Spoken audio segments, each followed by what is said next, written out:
Hello everyone, hope you all are doing well. So, today it's time for topic 9.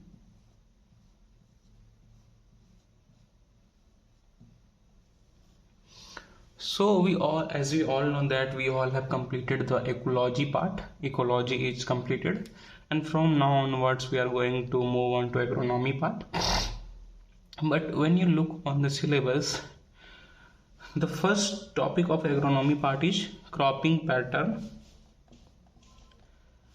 and cropping pattern in different agroclimatic zones.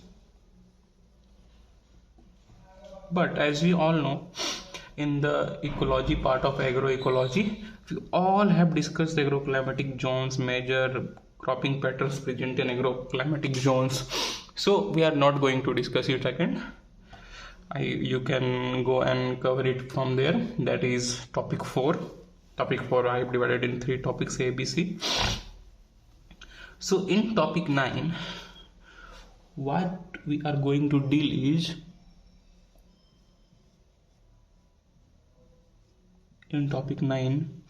what we are going to deal is impact of high yielding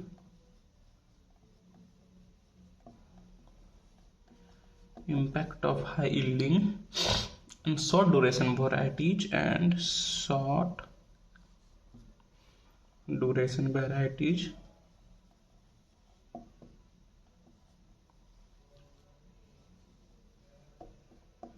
on shifts in cropping pattern.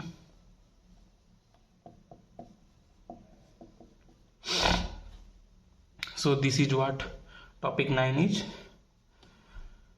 which we are going to deal about impact of high yielding and short duration varieties. So moving on.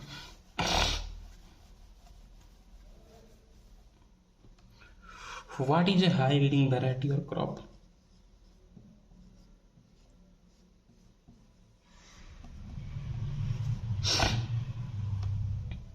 These are those crops that have been bred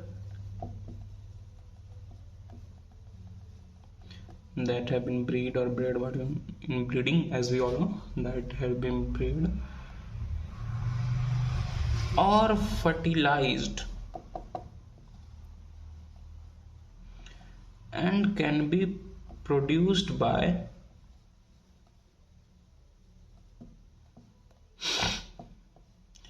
genetic modification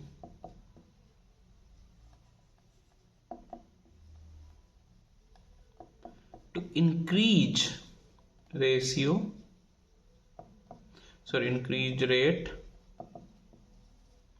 of production or high yielding variety or crops.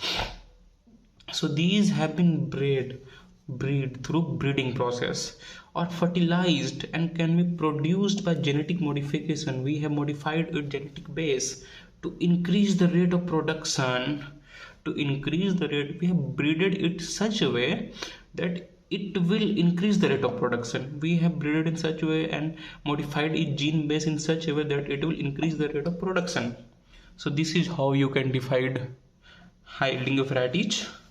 This is the definition of high yielding varieties or crops.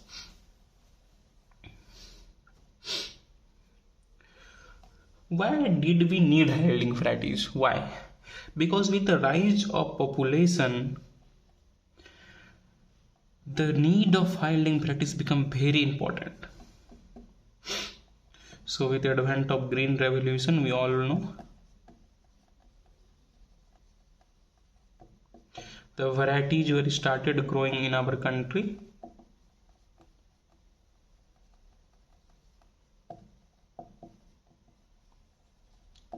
To achieve food security.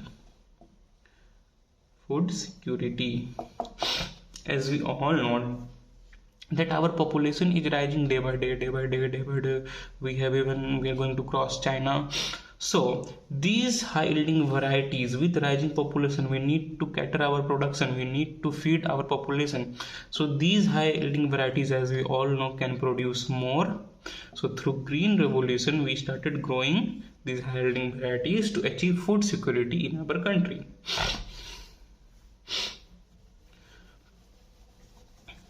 I hope you all understand about high yielding varieties. Now moving on.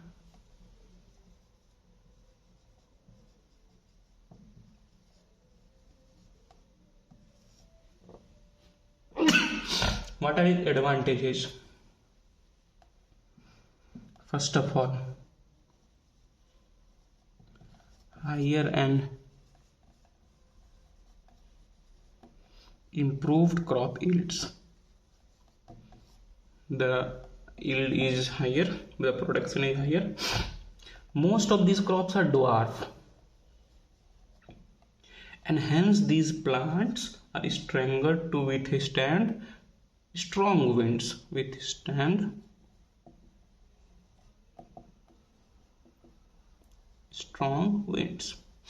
As these are dwarf, when you took two crops, one is this size, one is this size. So when the high winds are crops, we know the taller the crops, they will fail first, and these are dwarf crops, so they easily withstand strong winds. They give us better response to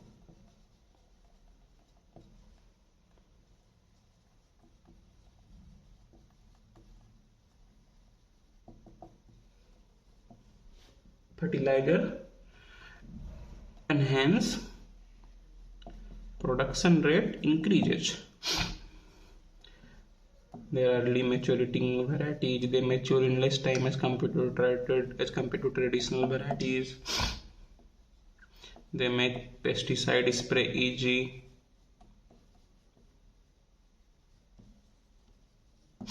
So these are some of the common advantages of high yielding varieties.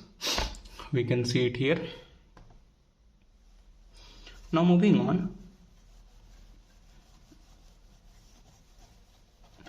These were the advantages. Now moving on. What are the major disadvantages of high yielding varieties? Disadvantages.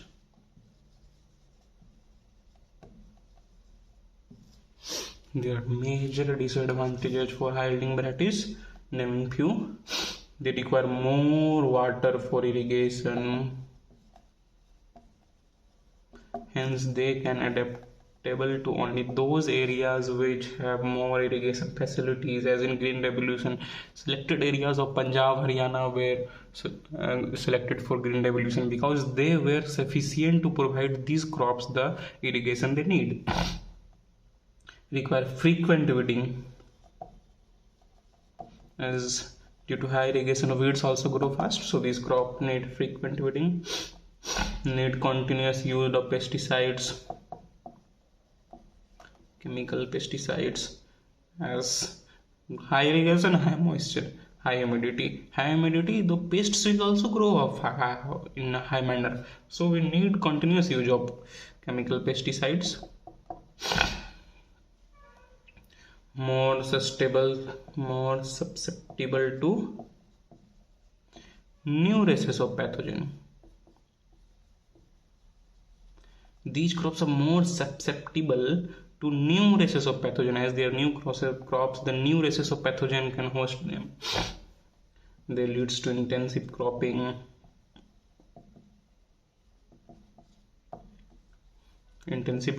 What happens? Whatever disadvantages of intensive cropping we have discussed earlier. Loss of diversity. Only one crop is grown up time after time, season after season, and the loss of diversity of other crops is lost. Decline in fertility, as one crop takes all the required same nutrients again and again, so it certainly leads to loss of fertility, and the high use of fertilizers also due to use of soil. And I told you, the use of high yielding varieties cause deficiency of Z and Mn in Punjab region, zinc and manganese in Punjab region. The paddy wheat rotation,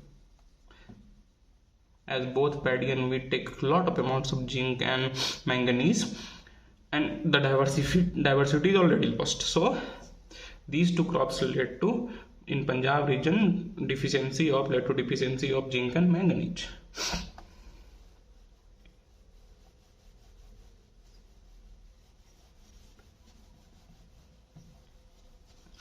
Moving on, soil salinity is increased as due to higher use of irrigation and evaporation. The salts are left over the soils and the salinity is increased. It's salinity. Environmental pollution due to high use of chemical, pesticides, fertilizers. They all deteriorate our environment. They lead to groundwater, deteriorate our water systems, water logging problems. As they require high irrigation, the water get locked. Water logging. Adverse effect on soil microorganism.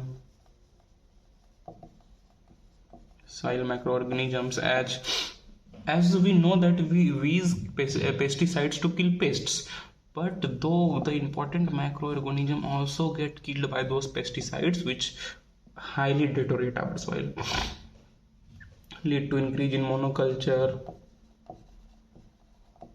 as I have discussed, simultaneous growing of same crop and same crop and same crop and same crops season after season, as I have discussed earlier. So diversification, less diversification of crops, decline in diversification of crops. Boost pulses and wild seeds to marginal areas.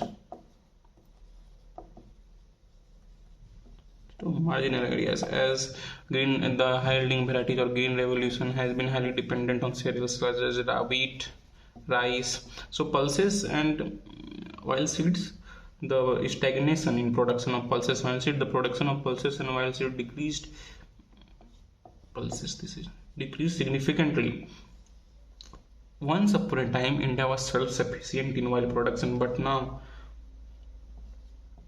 India imports 76% of oil seeds, 60% of oil seeds, not 76, it's 60%, sorry, for consumption. You all have heard palm oil palm. India imports huge number of oil palm for consumption. Per capita income of pulses decreased. Per capita consumption, sorry, not income, that is in economics, of pulses decreased. Previously we used to eat high amount of pulses, but now in our food behavior, the amount of pulses is decreasing. The per capita income of pulses decreased. So these are some major disadvantages of high yielding crops. I hope you understood it. Keep making notes, it's very important. Notes are the key to your success. The more the number of notes you make, the more you will understand, because during writing you understand more.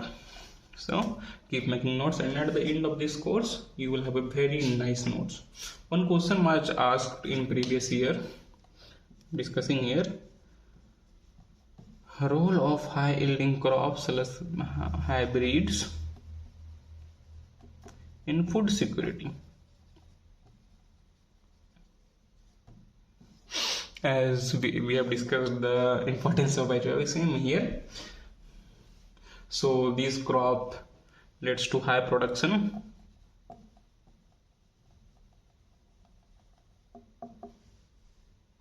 led to green revolution in our country, we all know. So benefits, how they are helpful, how they lead to food security, higher yields. Rice and wheat production increased by 250%. You can see the increase, how big it is, 250% increase. So that clearly says all the picture how we have attained food security. As we have saw, most of the crops of dwarf so they are strong enough to hold high speed of wind, high blowing winds. They give better response to fertilizer response is better, hence that is what leads to higher productions. They are early maturing varieties. So this is how they led to green revolution. This is how they improved the production, and we were fortunate enough to achieve the food security. But what it led, that it leads to nutrition deficiency. Only some crops were growing. The pulses which gave us a lot of protein has been deteriorated. Their per capita consumption has been lost. We all have discussed all these in disadvantages, so these are the same thing. I hope you can explain it better. So there was nothing else in this topic. Just we should know the previous year question suggests that we should know the importance and benefits and disadvantages of holding crops. So that's all for today. Hope you all like it. So any queries, just comment. If you like it, press like button, subscribe, share. Thank you.